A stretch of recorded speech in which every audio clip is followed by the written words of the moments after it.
So now let's talk about depression. Depression is a type of mental illness that can be classified, according to different terms, depending on the types of symptoms experienced, the extent of the symptoms and the length of time they have occurred. Depression is one of the most common mental health disorders in the United States. It is characterized by persistent feelings of sadness, emptiness, hopelessness, pessimism, loss of interest in normal activities that used to be pleasurable, suicidal ideations, fatigue, sleep problems, changes in appetite, difficulties with memory and concentration, and some physical discomfort, such as joint pain or chronic back pain. Depression can be displayed in numerous ways.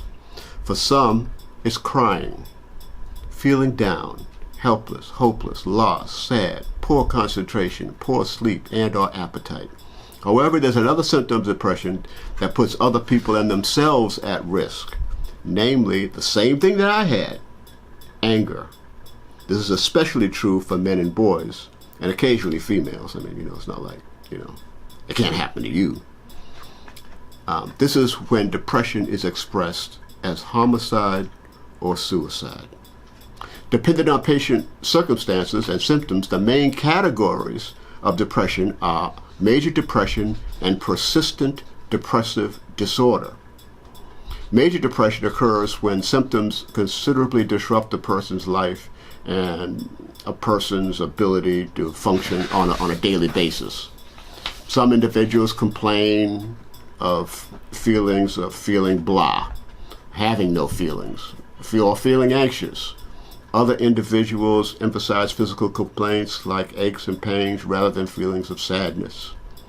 Many individuals report or exhibit increased irritability like persistent anger, angry outbursts, blaming others, or an exaggerated sense of frustration over minor stuff.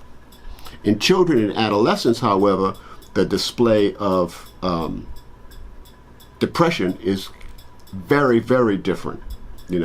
Rather than feeling sad, children and adolescents, when they're depressed, they feel irritable and cranky, Now, as far as the general idea of being depressed for adults, there can be a loss of interest and pleasure. And actually, this can be for children too. There's less interest in hobbies, not caring anymore, not deriving enjoyment from activities that had been pleasurable. Sometimes family members, will notice social withdrawal. Appetite can be reduced or increased greatly.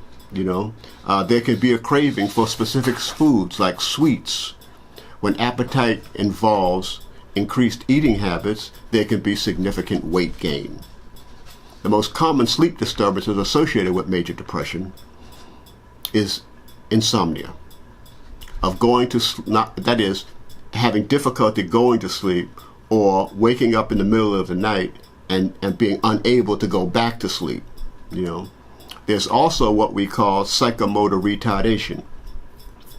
Psychomotor retardation is when people are moving slowly, talking slowly. They're not moving at the normal rate, of their movement, and we call that psychomotor retardation, So it could be moving more slowly than usual, pacing, slow speech, increased pauses between words when they are speaking, like during a conversation.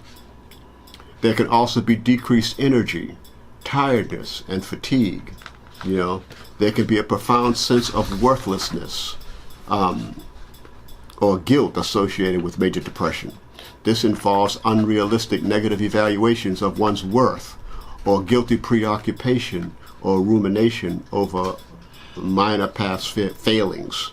There can be and often is an impaired ability to think, concentrate, or make decisions.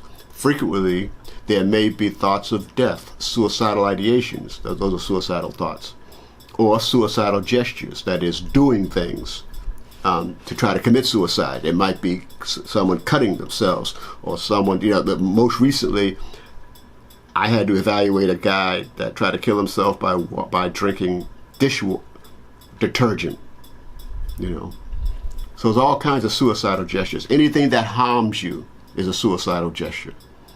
Individuals with major depression can present with tearfulness, irritability, brooding, obsessive rumination, anxiety, phobias, excessive worry over physical health, and complaints of pain, of headaches, joint, abdominal pain. Some individuals can even have panic attacks. With all of these symptoms of depression that occur as a result of tragedy and genetics, because a person can inherit depression, there are a lot of mental illnesses that are inheritable. Depression is one of them. Just like schizophrenia is inheritable. Although a person can inherit it, you know, an individual can acquire a substance-induced mood disorder from drug abuse, alcohol abuse, or medications. To summarize criteria for a diagnosis of major depression, they should have these disturbing feelings for over 2 weeks, for over a 2-week period, and a change in their normal functioning. So now these are the criteria, the 9 criteria. 1, depressed mood most of the day. In children, it would be irritable mood. 2, diminished interest in pleasure or pleasure in all or almost all activities nearly every day. This is for 2 weeks. 3, significant weight loss when not on a diet, or significant weight gain. In children, it may be failure to meet the expected criteria for weight gain, you know. Number 4, insomnia every day. Number 5, psychomotor agitation or retardation, you know, every day, especially as observed by others. Fatigue or loss of energy nearly every day. Feelings of worthlessness or inappropriate guilt.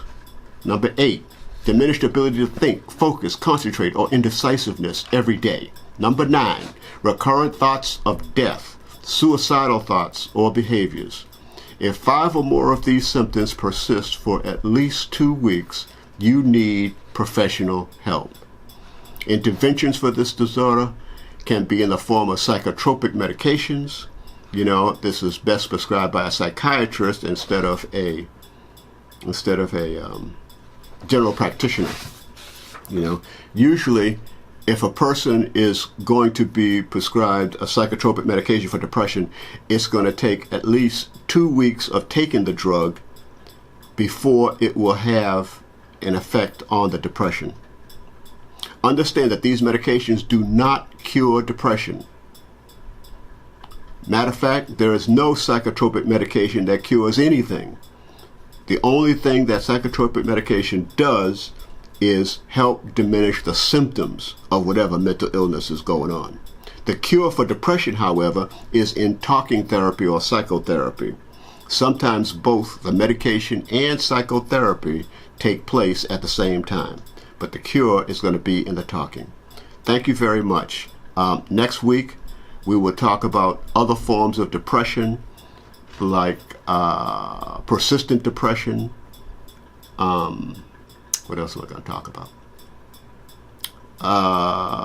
Post-traumatic stress disorder. You know, stuff like that. Anyway, stay tuned. We're going to talk about, postpartum. That's what I wanted to say. That's what I wanted to say. Postpartum depression and the depression that goes with bipolar disorder. So those are the kinds of things we will be getting into. You know, I'll start getting into those next week. At any rate, take care. Hope you learned something. I hope you find this useful. Please subscribe.